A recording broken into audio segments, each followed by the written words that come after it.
aba subscribers igihumbi ku Marebe Rwanda TV. Wow, birashimishije cyane. Kuva ku subscribers 0 ukagera ku subscribers igihumbi. Urugendo rwanjye, amasomo yanjye, kandi bikaba n'amasomo yanyu mu gihe kigiye gukurikiraho, kuko ndagusangiza experience cyangwa se ubunararibonye nahuye nabwo muri iyo nzira ngiye gukubwiraho muri makeya, ngo nawe gutera imbaraga. Ushobora kuba waratangiye mbere yanjye, twaratangiriye rimwe, cyangwa se waratangiye nyuma ho gato, cyangwa se nanone ukaba ukibifite mu gitekerezo utaratangira. Uru ni urugendo rwiza cyane rukwereka ko bishoboka nawe wabigeraho. Bakunze ba Marebe Rwanda TV, ni umunezero mwinshi kubana nawe muri iyi video. Uyu munsi noneho ntabwo tugiye kureba ibintu byinshi byo kwiga nk'amasomo, ariko n'ubundi nabyo biraza kurangira yabaye nko kwiga, kuko ngiye kugusangiza urugendo nagiye, cyangwa se urugendo maze iminsi kuva ku itariki za nyuma z'ukwezi kwa gatandatu kugeza uyu munsi, aho maze kubona abasubscribers igihumbi ku YouTube channel ya Marebe Rwanda TV. Rero intego nini cyane y'iyi video ni ugusangira ibyishimo, mbese tugaserebura ko twujuje abantu igihumbi bamaze gukora subscribe ku Marebe Rwanda TV, bareba ibiganiro cyangwa se amavideo yacu buri munsi, mbese abantu bahora hafi yacu. Icya kabiri yose gucelebratinga, ndashaka kuinspiringa, ndashaka kukubwira ngo uru rugendo rurashoboka. Yes, wowe nkuko namaze kukubwira, wowe watangiye kera mbere yanjye, wowe twatangiriye rimwe, wowe watangiye nyuma yanjye, cyangwa se nawe uri ukirwana n'ibitekerezo nkuko maze iminsi bikubwira mu bigo bitandukanye, wowe ukibaza ngo ariko se nanjye natangira. Ndashaka rero kuinspiringa muri iyi video. Mu by'ukuri izo ntego ebyiri nizo mfite kuri iyi video, itari bumare n'umwanya muremure, nizo ndagira ngo dusangire muri iyi video y'umwanya muto, kuko nari mbikubwiye. Ubwo natangiraga iyi channel nta gitekerezo mu by'ukuri nari mfite cy'uko bizagenda, ntacyo pe kuvuga ngo wenda mbese ndatangiye uyu munsi, ejo bizagenda gute, nyuma y'icyumweru, nyuma y'ukwezi, nyuma y'amezi abiri bizameze gute. Oya kabisa, I had no idea. Nta gitekerezo mu by'ukuri nari mfite, numvaga ntabona ishusho yabyo uko bizagenda. Hanyuma nta n'ibikoresho bikomeye cyane nari mfite. Hari akavideo nagukoreye kakwereka ibintu by'ingenzi ushobora gutangira na YouTube channel, ndetse rimwe na rimwe wakanguka cyangwa se wagarura ubwenge ugasanga ubisoro unabifite mu ntoki zawe, ariko ibyo nyine ntago mbere uba ubizi. Ukanguka nyuma ari uko nk'abantu dusanga ku Marebe Rwanda TV, ngira ngo bamaze kubibona yuko byinshi barabifite. Nanjye rero nahoze nibwase nta bikoresho bikomeye mfite, nta audience cyangwa se aba followers mfite, ndumva bitanyoroheye. Just a dream, nari mfite gusa inzozi, ariko nkagira na commitment n'ikindi kimeze nka message numva ngomba kugeza ku ba followers banjye. Icyo gihe bari muri future, bari bakiri mu bitekerezo, bari batarafatika, kuko ntabwo nari mfite nta bikoresho nari mfite, nta audience, ariko nari mfite message, mfite n'inzozi. Yes, inzozi mvuga ngo ariko kuki abo namaze kubona byarakunze, abo numva byarakunze, nanjye abo nsanzwe followinga byarakunze, why not me? Nanjye rero nizo nzozi nari mfite, mvuga ngo bizagira bigende, ariko mfite na commitment cyangwa se ubushake bwo kuvuga ngo hari icyo nzi, cyangwa se ngenda nunguka nshobora kungura aba followers banjye, tugafatanya urugendo natwe tukaba twabyaza iri koranabuhanga amafaranga, cyangwa se YouTube channel plus precisement tukaba twabyaza YouTube amafaranga. Ariko kandi si ibyo gusa, nk'uko mubizi abo tubana ku rubuga, tujya tugira gutya tugafata n'izindi nkuru zishima Imana ku bintu bitangaje iba yadukoreye, bya bintu biba abantu benshi bakunda gusuzugura, ariko wabyanalizinga neza, wabiha umwanya ukaza gusanga harimo ubukwimana. Izo nkuru nazo mujya muzibona kandi zishimisha benshi, nkuko tubona feedback, abaduhamagara, abatwandikira n'ibindi. So rero nuko urugendo rwari rumeze, nuko urugendo rwagenze, nuko rwari rumeze, guhera ku ba subscribers 0 ukagera ku bantu igihumbi. My dear, abantu igihumbi ni abantu benshi, muri ab'agaciro. Birashoboka ko wamaze gukora subscribe uri muri aba ngaba igihumbi buzuye ku munsi w'ejo ku itariki 18 z'ukwezi kwa 10, nibwo aba subscribers igihumbi buzuye mu gitondo. Nubwo iyi video ije itinzeho umunsi umwe, ariko nta birenze, n'undi ntibyatuza gucelebratinga. So rero abo bantu igihumbi niba nawe urimo uw'agaciro, ariko kandi ushobora no kutarabamo, biracyari karibu, kuko it's just the beginning. Ubu nibwo tugitangira. wajyaho ukaba igihumbi na batanu, ukaba igihumbi na cumi, ukaba igihumbi, tugakomeza tugakurana, nawe ni karibu. Uyu munsi rero nk'uko nari kukubwira, turi gucelebrating cyangwa turi kwishimira aba subscribers igihumbi ku Mariya Rwanda TV. Mu by'ukuri rero ndimo narimo kubwira nanone, abantu igihumbi ni abantu benshi bahitamo gukurikira ibintu uba wakoze washyizemo imbaraga byagutwaye umwanya. Ni abantu igihumbi kandi ni abantu by'ukuri bo kubahwa ndetse no gushimirwa. Ntabwo ushobora kubona ukuntu badescribinga cyangwa se ubivuga mu magambo asanzwe, ariko mu ijambo rimwe kabisa ni ukubabwira ngo ndishimye kandi namwe ndabashimiye. So ndibuka rero, reka ngusangize rero gatoya nyine uko urwo rugendo n'ubundi twari turimo kuvuga, urugendo rwo kuva ku munsi wa mbere kugeza kuri uyu munsi, cyangwa se kuva ku ba subscribers 0 ukagera ku ba subscribers igihumbi, ukava kuri video 0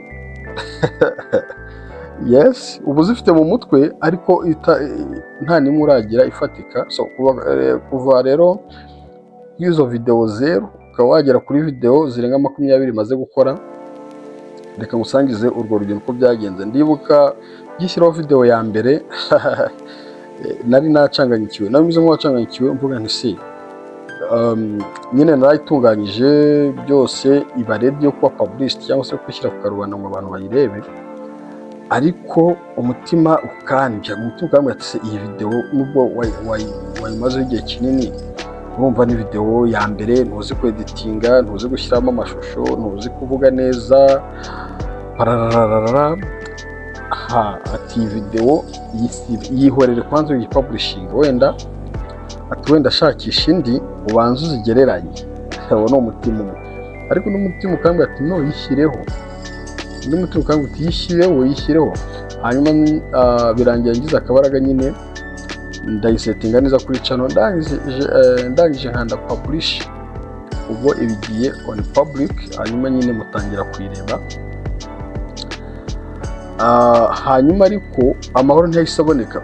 Undi mutima wa gatatu ubwo ngubwo, urumva hari umutima wa mbere umbwira ngo uyipublishinga, umutima wa kabiri ukambwira uti publishinge, ngeze aho mbasha kuyipublishinga, ariko umutima wa gatatu uraza kuvuga ati kabisa yisibe, kuko urabona hashize iminota 30 nta muntu urayireba, hashize isaha nta muntu urayireba. Umutima ukambwira ati yisibe ikureho, wenda bazagira ntayo wigeze ushyiraho. Ariko nyine kubera za dream nakubwiye, za nzozi nakubwiye, n'icyemezo nari namaze gufata, nayirekiyeho, ahubwo njya gushakisha uburyo ntunganya n'izindi, nyine ngenda nongeraho. Ariko ikintu kinini cyane muri aho ngaho cyansunitse cyangwa cyanteye imbaraga, ni uko naribwiye ngo start small but start today. Yes, I say start small but start today. Iyi ni principe yafashije cyane mu gihe narwanaga n'imitima gutyo, kandi nanone biracyamfasha, ivuga ngo tangira, emera utangirane utuntu dutoya, emera utangire uri umuntu nyine muto udafite ibintu bihambaye bikanganye, ariko utangire uyu munsi. Iyi ni principe mu by'ukuri yamfashije kuva natangira gutekereza ibya YouTube channel ndetse no kuyishyira mu bikorwa, nkagira umunsi wa mbere, umunsi wa kabiri, nkaba ndengije amezi hafi 2 n'igice. Ndizera ko rero nawe izakubaka.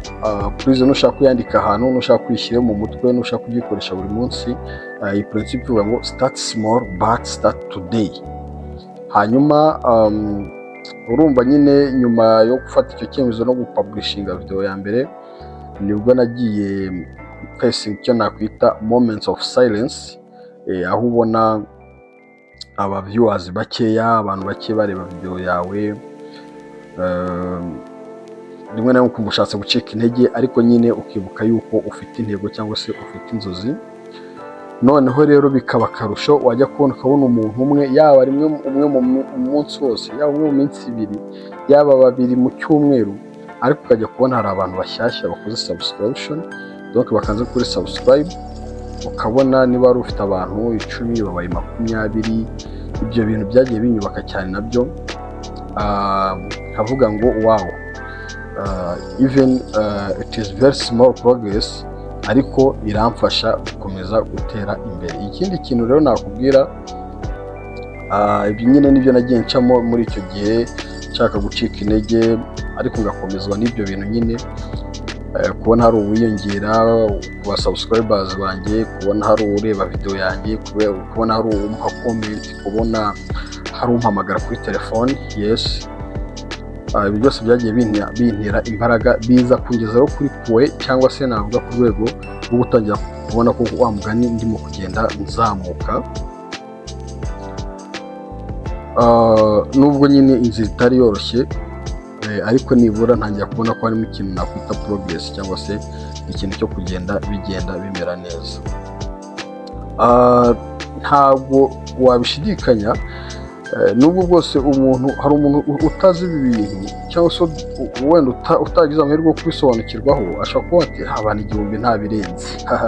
My friend, ibi ngibi nabyo ndi umuhamya wo kubihamya cyangwa se ndi umuntu mwiza, I'm right person yo kuguha ubuhamya nkubwira ngo aba bantu 1000 nabo hari icyo bisaba. Byansabye gukora, bigusaba gukora cyane, gutekereza cyane, rimwe na rimwe ugakora ama night, even overnight, ugakora ukaryama utinze, bikagusaba kwiga ibintu byinshi cyane kuko urabizi yuko nkora kuri muri video ya mbere. Please, ushobora gutangira utari expert, cyangwa muri ya mitego nakubwiye ushobora kuza gutangira uvuga ngo ibintu sinize ikoranabuhanga, sinize ICT, sinize computer. Iyo ufite commitment, ufite ubushake, nakubwiye ko byose bishoboka kandi nabyo nyine n'ubu ndi mu kubwira. Nanjye rero byansabye rimwe na rimwe kwiga utuntu dutandukanye ntari nzi, cyangwa se ntari mfiteho ubumenyi bwanshoboza gutangira, burimo kweditinga. Ni gute nakweditinga video yanjye, ni gute se nafata amajwi, udusoftware two gukora edit.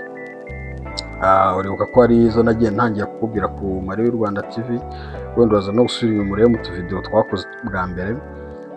Abo nakubwiraga twa Canva, abo nakubwiraga twa CapCut, abo nakubwiraga mu software y'ingenzi cyangwa ari basics ushobora gukoresha. Ayo yose byansabaga kuyiga, nkayanyuzamo amaso, nkakora exercice cyangwa se nkitoza nyine kubikora.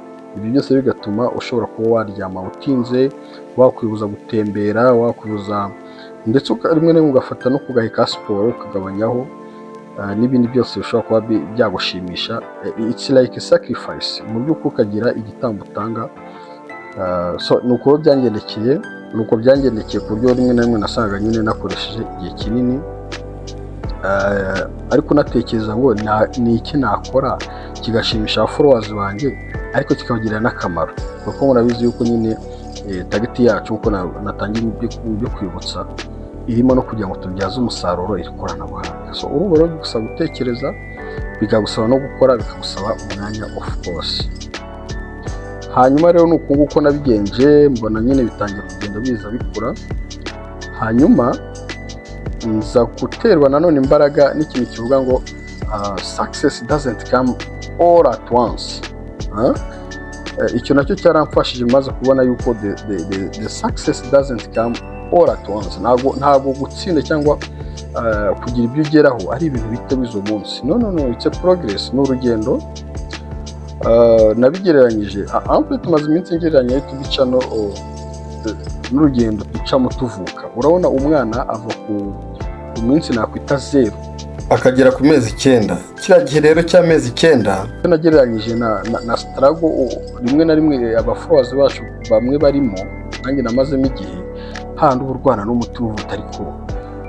YouTube channel njye sinayigira, ariko so YouTube ntiyuzuye. Ese ubu ngubu nanjye nabona nishi cyangwa se nabona icyo kuvuga, ahubwo se nyibonye ubu byakunda, babikunda se, byakora se, nabishobora se.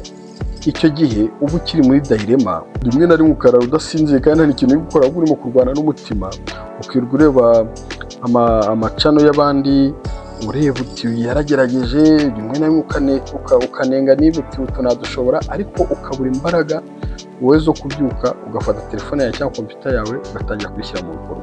Icyo gihe rero nicyo nageranyije na ya mezi 9 tumara twitegura kuza kuri iyi si. Hanyuma rero nza kubona yuko iyo ugitangira uba umeze nk'uruhinja rukivuka mu by'ukuri. Ibyo ntabwo nabitindaho, nta muntu utazi behavior cyangwa se uko umwana yitwara, nta kintu abazi, nta kintu aba, ariko still ikintu gikomeye kirimo ni uko arakura. Amasaha, umunsi, ukwezi, umwaka, uko ukabona umwana atangiye gukura, akamenya kugenda, akamenya kuvuga, akajya kwiga, kuzagezaho aho umuntu mukuru agatangira no kwigisha noneho ahubwo n'ababana. Voilà. Urwo rero ni rwo rugendo nagereranyije no kugira YouTube channel from the beginning, from 0 subscribers kuba wagera no ku gihumbi ndetse no ku bihumbi byinshi dutegereje mu minsi iri imbere. So icyo rero nicyo cyamfashe mvuga ngo the success doesn't come all at once. Icyo nacyo cyanteye imbaraga ngira ngo nawe ukangure wowe ugifite icyo gitekerezo cyo gukora YouTube channel, cyangwa se wowe wayitangiye ugacika intege, cyangwa se utaracika intege ariko ugeraho ukavuga uti si ibi bintu bizagira aho bigera. Please, the success doesn't come all at once. It grows with every video, every listen. Sibyo? Ni ukuvuga ngo success yawe izajya igenda ikura uko uzagenda ukora video, uko uzagenda wiga amasomo. Ni ukuvuga ngo video yose ukoze n'undi ibamo isomo ryawe, uko urushaho kugenda wiga kweditinga, ureba utumwongeramo, ureba uko ukosora udukosa twabonetse muri video yayibanjirije, and so on. Hanyuma ikindi nakubwira ahantu mu gukura kwanjye cyangwa se mu intambwe tumaze guterana kuva ku ba subscribers 0 ukagera ku gihumbi, nuko every mistake you learn from. Ni ukuvuga yuko buri koze cyangwa se buri mistake wakoze kuviramo amasomo. Hari ubwo ugira amahirwe ukabona umuntu ugwa comment akavuga ati ariko hano byari bimeze gutya, uhita uvuga uti wow, burya ntabwo nshobora gukosora past ariko nakosora future. Ni ukuvuga ko niba nakoze mistake runaka cyangwa mbonye comment cyangwa mbonye feedback kuri video y'ubushize, mba mfite amahirwe menshi yo kuzakosora ka kantu cyangwa akaburagamo nkaba nakongera muri video y'ubutaha.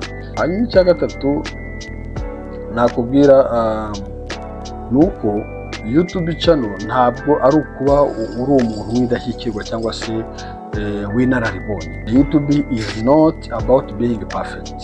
Oya, ahubwo it's about being consistent, honest and passionate about your message. Yes, reka tujye twibuja n'akongereza biri aho ngaho, ariko ni principle ya gatatu ni ukubwira none yagiye insunika ivuga ngo kuba umu-YouTuber ntabwo bivuga kuba umuntu w'inararibonye ufite expertise. Oya, ahubwo bivuga umuntu wihangana, ukaba umunyakuru, ukimenya, ukamenya uwo uri we, ariko ugakunda n'ibintu ukora.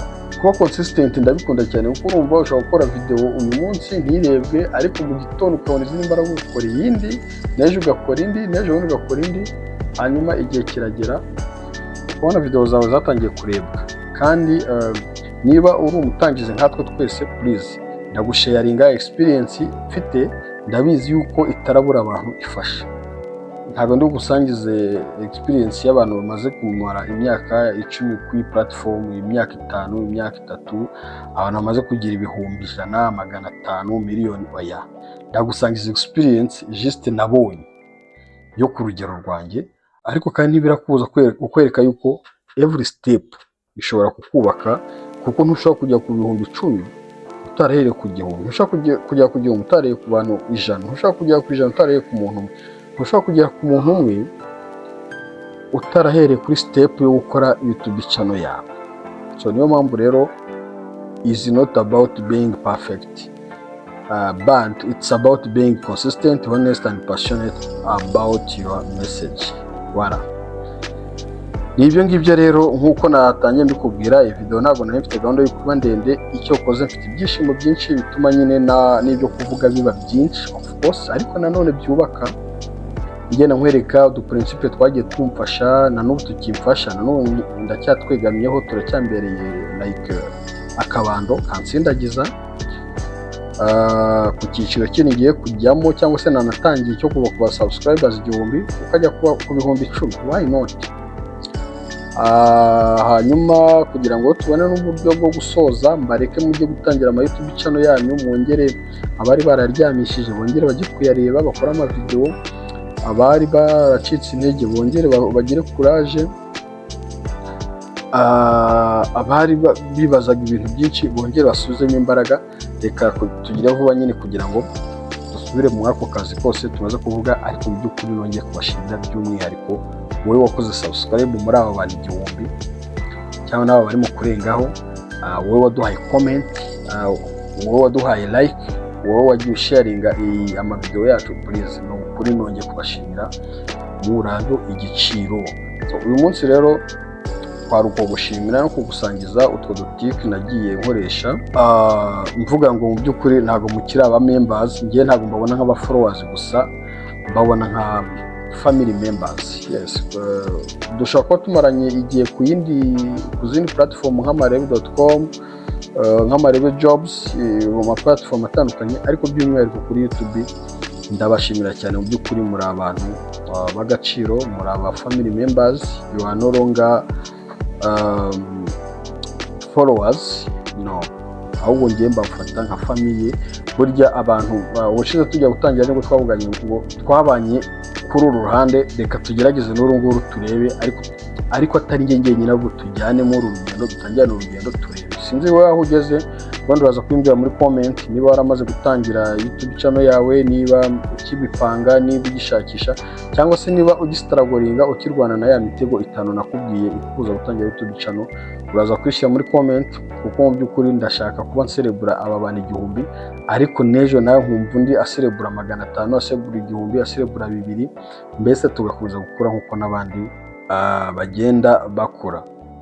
Mu kurangiza rero reka nkwibutse yuko you don't need to be great to start, but you must start to be great. Nicyo nasorezaho nkwibutsa ngo ntabwo ukeneye mu by'ukuri kubanza kuba mwiza ngo utangire, ubanza ushaka ibikoresho byiza, ubanza wige ama software editing neza, ubanza ugure ibikoresho bindi n'ibiki, oya. Ahubwo nakubwira yuko ikihutirwa no gutangira, hanyuma ukagenda uba umuntu mwiza muri ibyo bintu urimo gukora. Icyo nicyo nakubwira kiri no mu byo wenda twarangirizaho iyi video, hanyuma ukanazirikana ko niba nanjye narabikoze nawe wabikora, kandi nanjye mpamvu nabikoze kuko uravuga ngo hari abandi babikoze. So urumva rero ni ibintu bishoboka, ni ibintu bikoreka, bidasaba, ntago bisaba andi mabanga yandi, just ibyo nakubwiye nkuko byabinshoboje. Todo principe nagiye nkubwira, wenda usubiza aka video inyuma, wenda ubyandike mu gakayi kawe, wandikamo utuntu tw'ingenzi, please. Ayo ma principe araza kuba yagufasha